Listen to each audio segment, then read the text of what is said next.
అందరికీ నాగుల పంచమి శుభాకాంక్షలు. దయచేసి పుట్ట దగ్గర చిప్ప పెట్టి మట్టి చిప్పలో పాలు పోయాలి. పాలు పుట్ట లోపల పోయకూడదు.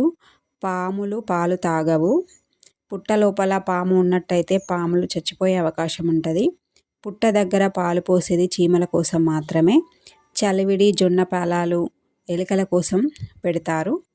చీమలు పుట్టను తయారు చేస్తాయి గనక, మరియు పాములకు ఇష్టమైన ఎలుకలు పుట్ట దగ్గరికి వచ్చినట్టయితే ఆ ఎలుకల కోసం వచ్చిన పాములు పుట్ట లోపలికి వెళ్ళి నివాసం ఉంటాయనే ఆలోచనతోటి ఎలుకలకు ఇష్టమైన చలివిడి జొన్న పాలాలు పుట్ట దగ్గర పెట్టమన్నారు.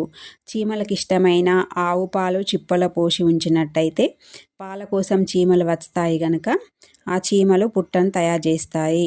ఈ వర్షాకాలము వర్షాలకి పుట్ట యొక్క కన్నాలు విరిగిపోతాయి కనుక మళ్ళీ ఆ కన్నాలను తయారు